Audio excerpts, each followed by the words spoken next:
नमस्कार, मी केतकी जोशी आणि पुढच्या अर्ध्या तासात आपण बघणार आहोत सगळ्या महत्त्वाच्या घडामोडी थोडक्यात। निसर्ग वादळाने कोकणातून आपला मोर्चा पुढे वळवलाय, मात्र तरीही रत्नागिरी जिल्ह्यातल्या दापोलीमध्ये पुन्हा जोरदार पावसाला सुरुवात झाली आहे। समुद्र किनाऱ्यावरही जोरदार वारे वाहत आहेत। निसर्ग चक्रीवादळ उलटून गेल्यानंतरही अनेक ठिकाणी वारा आणि पाऊस कायम आहे। रायगडमध्ये निसर्ग चक्रीवादळामुळे मोठं नुकसान झालंय। अनेक ठिकाणी विजेचे खांब वाकलेत आणि झाडांची पडझड झाली आहे। गावांमध्ये वीज पुरवठा खंडित झालाय। निसर्ग चक्रीवादळ रायगडवर धडकलं तेव्हा आमचे प्रतिनिधी तिथे होते। आमचे प्रतिनिधी संदीप राजगोळकर यांनी चक्रीवादळ हे स्वतः अनुभवले आणि ते आणि त्यांच्या सोबत असलेले व्हिडिओ जर्नलिस्ट विजय बासुतकर चक्रीवादळामुळे कित्येक तास अडकून पडले होते। पण असं असलं तरी त्यांची कामाप्रतीची कटिबद्धता कमी झाली नाही। स्वतःची काळजी घेत त्यांनी वार्तांकन सुरूच ठेवलं।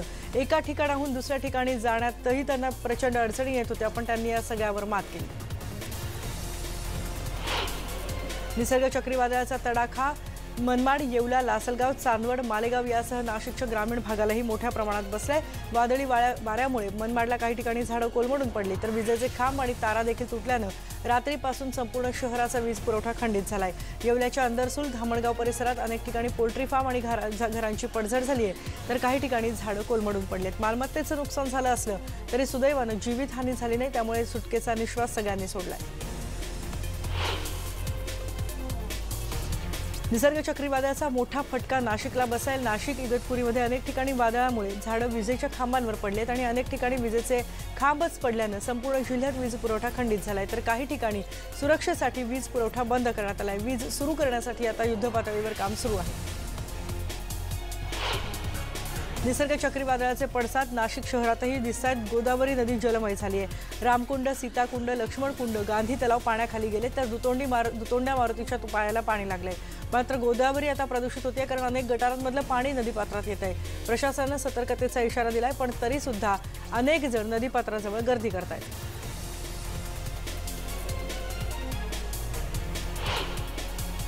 बदलापूर शहरामध्ये सकाळपासून पुन्हा जोरदार पावसाला सुरुवात झाली आहे, त्यामुळे छत्री जवळ न बाळगणाऱ्यांचे मोठे हाल होत आहेत। रात्री विश्रांती घेतलेल्या पावसानं पुन्हा एकदा बदलापूर, अंबरनाथ, उल्हासनगर शहरात जोरदार बॅटिंग सुरू केली आहे।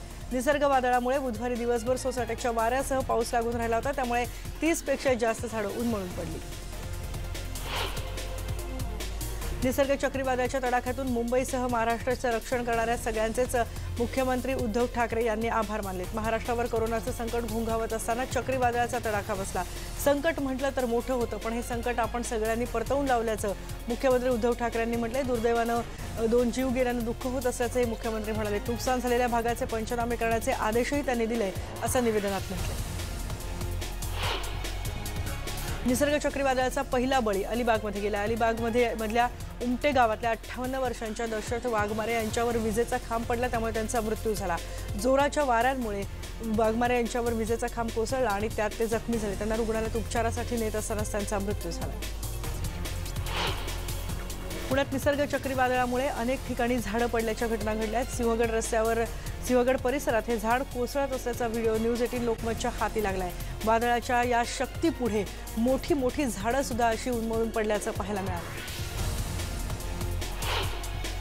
पावसामुळे चोपडा तालुक्यातल्या चहारडी इथल्या चंपावती नदीला पूर आलाय। चंपावती नदी सातपुडा पर्वताळ भागातून येते, त्यामुळे मान्सूनपूर्व पावसानं नदीला पूर आला आणि गावातल्या लोकांनी समाधान व्यक्त केलंय। चक्रीवादळामुळे मान्सूनच्या प्रवासामध्ये कोणतीही प्रगती झाली नसल्याचं निरीक्षण पुणे वेधशाळेनं नोंदवलंय। मान्सूनचा प्रवास हा आजवर खरं तर नियोजित वेळापत्रकानुसारच सुरू होता, पण काल अरबी समुद्रात निर्माण झालेल्या निसर्ग चक्रीवादळानं हवेतली सगळी आर्द्रता शोषून घेतल्यानं मान्सूनच्या प्रवासात तात्पुरता अडथळा निर्माण झालाय।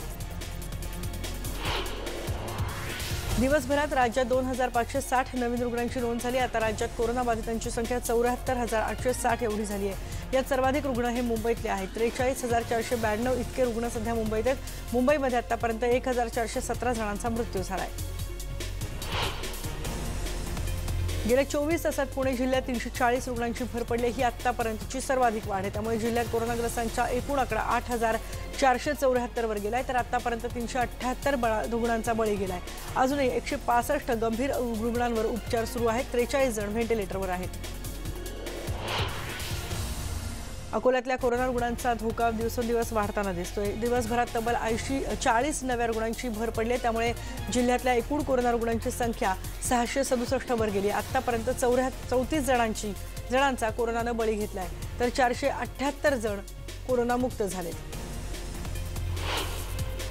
नागपूरमध्ये दिवसभरात 30 नव्या कोरोना रुग्णांची भर पडली, त्यामुळे नागपूरकरांची चिंता वाढली आहे। सध्या नागपूरमध्ये 613 रुग्ण आहेत, तर आतापर्यंत 385 जण कोरोनामुक्त झालेत। एकूण 11 जणांचा मृत्यू झालाय।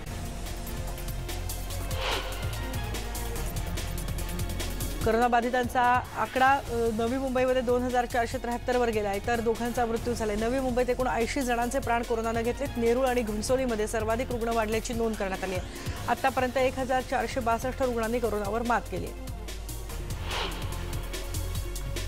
जळगावमध्ये दिवसभरात नवीन 71 कोरोनाबाधित रुग्णांची नोंद झाली। जळगाव शहरात 24, भुसावळमध्ये 8 रुग्ण सापडलेत।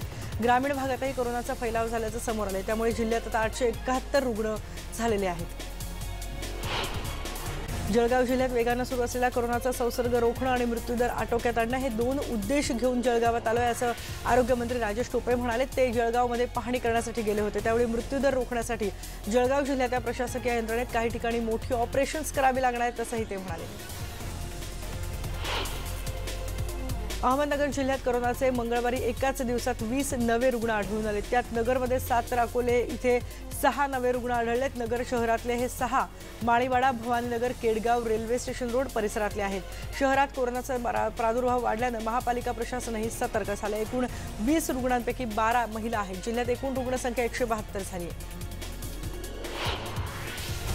निसर्ग चक्रीवादळानं राज्यात हाहाकार माजवला असताना दुसरीकडे कोरोनाचं संकटही गंभीर होतंय। भिवंडीत दिवसभरात 19 नव्या रुग्णांची भर पडली, त्यामुळे आता भिवंडीमध्ये कोरोनाचे 169 रुग्ण झालेत। आतापर्यंतचा मृत्यूचा आकडा हा 14 वर गेलाय। गोव्यातल्या कोरोनाचं संकट आणखी गडद होताना दिसतंय। एकाच दिवसात तब्बल 47 रुग्ण सापडलेत। वास्कोमधल्या मांगूर हिल भागात 41 नवे रुग्ण सापडले, तर इतर ठिकाणी 6 रुग्ण आढळलेत। त्यामुळे गोव्यातली कोरोनाबाधितांची संख्या आता 126 वर गेली आहे। परिसरातल्या इतर लोकांच्या चाचण्या आता सुरू करण्यात आल्या। सांगली जिल्ह्यात आणखी 2 रुग्ण कोरोनाचे आढळून आले। तासगाव आणि आटपाडी तालुक्यातल्या दोघांना कोरोनाची लागण झाली। दिवसभरात 2 रुग्ण आढळून आले, तर 3 जण कोरोनामुक्त झाले। त्यामुळे सांगली जिल्ह्यातल्या कोरोना रुग्णांची संख्या आता 51 झाली आहे। रत्नागिरीत काल दिवसभरात आणखी 12 पॉझिटिव्ह रुग्ण सापडले, त्यामुळे जिल्ह्यातल्या कोरोना रुग्णांची संख्या 319 वर गेली आहे, तर आतापर्यंत 124 जण कोरोनामुक्त झालेत। सिंधुदुर्गमध्ये 4 नवे कोरोना रुग्ण सापडले, त्यामुळे कोरोनाचा आकडा 90 वर गेला आहे। कोरोनावर लसींचं संशोधन पुण्यातल्या राष्ट्रीय विषाणू संशोधन प्रयोगशाळेत सुरू आहे। लसीच्या चाचणीसाठी संस्थेला 30 माकडांची गरज आहे आणि तसं पत्रही वन विभागाला देण्यात आलंय। वनमंत्री संजय राठोड यांनी तात्काळ नियमांचं पालन करून 30 माकडं देण्याचे निर्देश वन विभागाला दिले। एका गुन्ह्यातून नाव काढण्यासाठी 5000 रुपयांची लाच घेताना अमरावती शहर नागपुरी गेट पोलीस ठाण्याच्या सहाय्यक पोलीस निरीक्षक आणि पोलीस कर्मचाऱ्याला रंगेहात पकडण्यात आले। अमरावतीच्या लाचलुचपत प्रतिबंधक विभागाने ही कारवाई केली आहे। पोलीस वर्तुळात त्यामुळे खळबळ उडाली आहे। राहुल जाधव हे सहाय्यक पोलीस निरीक्षक आणि पोलीस शिपाई वैभव डोईफडे या लाचखोर पोलिसांना अटक करण्यात आली आहे। विजेचा धक्का लागून महापालिका विद्युत विभागातली कर्मचारी जखमी झाल्याची घटना अकोल्यातल्या मातानगर परिसरात घडली आहे। खांबावर काम करत असताना अचानक झटका लागला आणि हा कर्मचारी खाली पडून गंभीर जखमी झाला। सुदैवाने या कर्मचाऱ्याचे प्राण वाचले। पालघरमध्ये कंपनीच्या छतावरून पडल्यानं कामगाराचा मृत्यू झालाय। रिजन्सी इस्पात या कंपनीतली ही दुर्दैवी घटना आहे। या पत्रे दुरुस्तीचे काम सुरू असताना पाय घसरून कामगार खाली पडला आणि त्यातच त्याचा दुर्दैवी अंत झाला। मयूर शेलार असं या मृत कामगाराचं नाव आहे। कंपनी मालकानं कामगाराच्या कुटुंबियांना मोठी आर्थिक मदत देण्याची मागणी होतीये। पंतप्रधान नरेंद्र मोदी पहिल्यांदाच ऑस्ट्रेलियाचे पंतप्रधान स्कॉट मॉरिसन यांच्यासोबत आज द्विपक्षीय व्हर्च्युअल समिट करणार आहेत। भारत आणि ऑस्ट्रेलिया यांच्यामध्ये आज पहिल्या आभासी शिखर परिषदेदरम्यान संरक्षण आणि सामरिक संबंधांना चालना देण्याबाबत विचार होऊ शकतो। सकाळी 11 वाजता ही व्हर्च्युअल समिट सुरू होणार आहे। ऑस्ट्रेलियात जंगलांमध्ये लागलेल्या भीषण आगीमुळे मॉरिसन जानेवारीत भारतात येऊ शकले नव्हते, तर मे महिन्यात कोरोनाच्या संसर्गामुळे ते येऊ शकले नाही। त्यामुळे अखेर व्हर्च्युअल मीटिंग घेण्याचा निर्णय घेण्यात आला। देशभरातल्या कोरोना रुग्णांच्या संख्येत आतापर्यंत सर्वाधिक 8,909 रुग्णांच्या नोंदीसह गेल्या 24 तासात देशातली कोरोनाग्रस्तांची संख्या ही 2 लाखापेक्षा जास्त झाली आहे। जगातल्या 10 अव्वल कोरोनाबाधित देशांमध्ये आता भारत 7व्या क्रमांकावर पोहोचलाय। कोरोना रुग्णसंख्येच्या बाबतीत जगात अमेरिका ही पहिल्या स्थानावर आहे, तिथे 18 लाखांहूनही अधिक रुग्ण आहेत, तर दुसऱ्या क्रमांकावर 5 लाखांच्या रुग्णांसह ब्राझील आहे। 5,26,000 इतकी रुग्णसंख्या तिथे आहे, तर रशिया 4,14,000 रुग्णांसह तिसऱ्या क्रमांकावर आहे।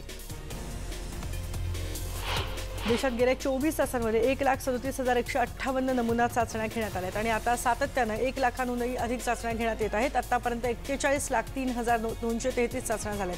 480 सरकारी आणि 208 खासगी वैद्यकीय प्रयोगशाळांमध्ये या चाचण्या होत आहेत, अशी माहिती भारतीय वैद्यकीय संशोधन संस्थेनं दिली आहे। गेल्या काही दिवसांपासून 8,000हूनही अधिक रुग्णवाढ होताना दिसते। वातावरणातली आर्द्रता 1% कमी झाली आणि त्यामुळे कोरोना रुग्णांचं प्रमाण 6% वाढणार असल्याची माहिती अभ्यासादरम्यान समोर आली आहे। स्थानिक हवामान आणि कोरोनाचा प्रसार या विषयावर हे संशोधन करण्यात आलंय, त्यात आर्द्रतेचा मुद्दा महत्त्वाचा ठरलाय। दिल्लीमध्ये काल एका दिवसात 1,513 कोविड रुग्णांची नोंद झाली, तर 9 जणांचा काल मृत्यू झालाय। एकूण कोविड रुग्णांची संख्या इथे 23,645 इतकी नोंदवण्यात आली। केंद्र सरकारकडून 1 मे पासून सुरू करण्यात आलेल्या श्रमिक विशेष रेल्वे सेवेअंतर्गत आतापर्यंत एकूण 4,040 रेल्वे धावल्यात। या काळात महाराष्ट्र, गुजरात, कर्नाटक आणि उत्तर प्रदेशकडून 256 रेल्वे आलेल्या आहेत। रद्द करण्यात आलेल्या ट्रेनमध्ये महाराष्ट्रात सर्वाधिक ट्रेन रद्द करण्यात आलेत, 105, त्याचप्रमाणे गुजरातमध्ये 47 ट्रेनचा समावेश आहे। शेतकऱ्यांसाठी मोदींच्या मंत्रिमंडळानं अनेक महत्त्वाचे निर्णय घेतले। शेती आणि शेतकऱ्यांना अत्यावश्यक सेवा कायद्यातून सूट देण्यात आली आहे, तर तेलबिया, कडधान्य, अन्नधान्य, कांदा आणि बटाटा अत्यावश्यक कायद्याच्या यादीतून वगळण्यात आलेत। शेतकरी स्वतः शेतमालाचा साठा करू शकणार, तसंच निर्यातही करू शकणार आहे। ग्रामीण भारताला प्रोत्साहन देण्यासाठी एक देश एक बाजारपेठ हा महत्त्वाचा निर्णय केंद्रीय कॅबिनेट मंत्रिमंडळानं घेतला। यामुळे कृषी क्षेत्राचा कायापालट होणार असल्याचं सांगण्यात आलं। आणि यानंतर आपण इथे एक ब्रेक घेतोय, पण ब्रेक नंतर बघणार आहोत आणखी काही महत्त्वाच्या घडामोडी।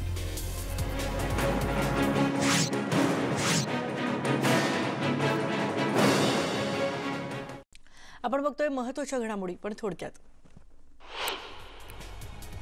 दिल्लीच्या नोएडा परिसरात भूकंपाचे धक्के जाणवलेत। या भूकंपाची तीव्रता 3.2 रिश्टर स्केल इतकी नोंदवण्यात आली। रात्री 10:42 हा भूकंपाचा धक्का बसला, तर त्याआधी 4.6 रिश्टर स्केलचा धक्का बसला होता। लडाखच्या गलवान घाटीमध्ये भारत आणि चीनचं सैन्य काहीसं मागे हटल्याचं बघायला मिळालं। रिपोर्टनुसार चीनी सैन्यानं 2 किलोमीटर माघार घेतल्याचं दिसून येतंय, तर भारतीय सैन्य 1 किलोमीटर मागे आलंय। गेल्या कित्येक आठवड्यांपासून भारत आणि चीनचं सैन्य या भागामध्ये तळ ठोकून असल्याचं दिसून येतंय।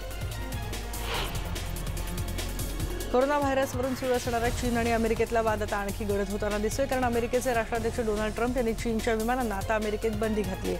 येत्या 16 जूनपासून ही बंदी लागू होणार आहे। यानुसार आता चीनचं कोणतंही विमान अमेरिकेच्या हद्दीमध्ये प्रवेश करू शकणार नाही। उत्तराखंडमध्ये असणारी बद्रीनाथ यात्रा ही अनेकांच्या आस्थेचं आणि श्रद्धेचं स्थान, पण कोविडचे अनेक रुग्ण या परिसरात आढळत असल्यानं ही यात्रा 30 जूनपर्यंत स्थगित करावी अशी मागणी केली जाते आणि यासंबंधीचं पत्रही प्रशासनाला लिहिण्यात आलंय। कोरोनाच्या पार्श्वभूमीवर देशभरातली रेल्वे सेवा ठप्प झाली होती, मात्र भारतीय रेल्वेनं प्रवाशांच्या तिकिटांचे 1,885 कोटी रुपये परत केलेत। 21 मार्च ते 31 मे दरम्यान प्रवाशांनी ऑनलाईन जी तिकीटं खरेदी केली होती त्याचे सगळे पैसे प्रवाशांना परत करण्यात आल्याची माहिती भारतीय रेल्वेनं दिली आहे। कोरोनाच्या संकटात मोदी सरकारनं पुन्हा एकदा वन नेशन वन मार्केटची घोषणा केली आहे। इसेन्शियल कमोडिटी ॲक्टला आता मंजुरी देण्यात आली आहे, त्यामुळे आता वन नेशन वन मार्केटला सुरुवात होईल। सूचना आणि प्रसारण मंत्री प्रकाश जावडेकर यांनी ही माहिती दिली। केंद्रशासित प्रदेशांमधल्या काही भागांमध्ये सलून पुन्हा उघडण्यात आले। त्यावेळी सलून व्यावसायिकांनी त्यांच्या ग्राहकांची खास काळजी घेतलेली दिसून येते, कारण प्रत्येक ग्राहकाला सेवा पुरवण्याआधी ते त्यांची उपकरणं सॅनिटाईज करून घेतात आणि मगच त्याचा पुन्हा वापर केला जातोय। बाबरी मस्जिद विध्वंस प्रकरणी भाजपचे ज्येष्ठ नेते लालकृष्ण अडवाणी, उमा भारती यांच्यासह 32 आरोपींची चौकशी सुरू होणार आहे। कोर्टानं सर्व आरोपींना व्यक्तिगतपणे हजर राहायला सांगितलंय। कर्जबुडव्या विजय माल्याला भारतात आणलं जाणार आहे। कुठल्याही क्षणी त्याला घेऊन मुंबईत विमान लँड होण्याची शक्यता आहे। विजय माल्याच्या विरोधात 9,000 कोटींचा घोटाळा केल्याचं प्रकरण आहे। यूके इथल्या कोर्टानं 14 मे रोजीच त्याच्या प्रत्यार्पणावर मोहर उमटवली होती। दक्षिण काश्मीरमधल्या पुलवामा इथे झालेल्या एन्काउंटरमध्ये सुरक्षा दलांनी फौजी भाई उर्फ अब्दुल रहमानचा खात्मा केलाय। मसूद अझहर आणि त्याच्या जैश-ए मोहम्मदसाठी हा मोठा झटका मानला जातो, कारण अब्दुल रहमान बॉम्ब बनवण्यामध्ये मास्टर होता। एन्काउंटरमध्ये सुरक्षा दलांनी जैश-ए मोहम्मदच्या 3 दहशतवाद्यांना कंठस्नान घातले। आणि यानंतर आपण इथे एक ब्रेक घेतोय। ब्रेक नंतर बघणार आहोत आणखीही काही महत्त्वाच्या घडामोडी थोडक्यात।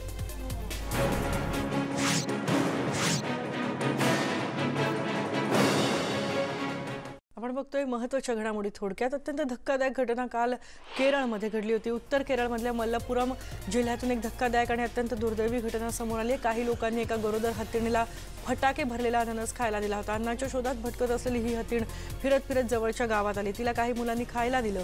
भुकेल्या हत्तीणीनं तो अननस खाला, त्यात फटाके भरले होते। अननस खात असताना त्यातल्या फटाक्यांचा स्फोट झाला, तिचा जबडा तुटला आणि दातही तुटले। तिला इतक्या वेदना होत होत्या की ती एका नदीपात्रात जाऊन उभी राहिली आणि त्या नदीतच तिचा मृत्यू झाला। केरळमधल्या गरोदर हत्तीणीच्या हत्येप्रकरणी आता सगळ्या स्तरातून प्रतिक्रिया उमटायला लागल्यात। वन विभागाकडून आता या प्रकरणातल्या दोषींना शोधण्याचा प्रयत्न सुरू आहे, तर या प्रकरणात दोषी आढळणाऱ्यांवर कडक कारवाई केली जाईल अशा सूचना केरळच्या मुख्यमंत्र्यांनी दिल्या आहेत। केरळच्या पलक्कड जिल्ह्यात गर्भवती हत्तीणीला निर्दयीपणे मारल्याच्या प्रकरणी केंद्र सरकारनं केरळ राज्य सरकारकडे रिपोर्ट मागवलाय। केंद्रीय पर्यावरण मंत्री प्रकाश जावडेकर यांनी रिपोर्ट सादर करण्याचे आदेश दिलेत। मात्र आता हत्तीणीच्या झालेल्या मृत्यूनंतर या प्रकरणावरून राजकारण सुरू झालंय। भाजपच्या नेत्या मनेका गांधी यांनी राहुल गांधी यांनाच या प्रकरणी जाब विचारलाय, तर राहुल गांधींचा हा मतदारसंघ असतानाही ते या प्रकरणात लक्ष का घालत नाहीत असा सवालही त्यांनी विचारलाय। प्रसिद्ध उद्योगपती रतन टाटा यांनीही या घटनेची दखल घेतली। सोशल मीडियावर त्यांनी या प्रकाराबद्दल शोक व्यक्त केलाय। केरळमधला प्रकार ऐकून मला धक्काच बसला।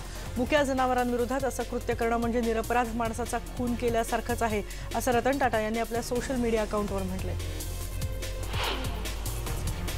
आणि यानंतर आपण या बुलेटिनमध्ये इथेच थांबतोय, पण ताज्या घडामोडींसाठी पहा फक्त न्यूज 18 लोकमत।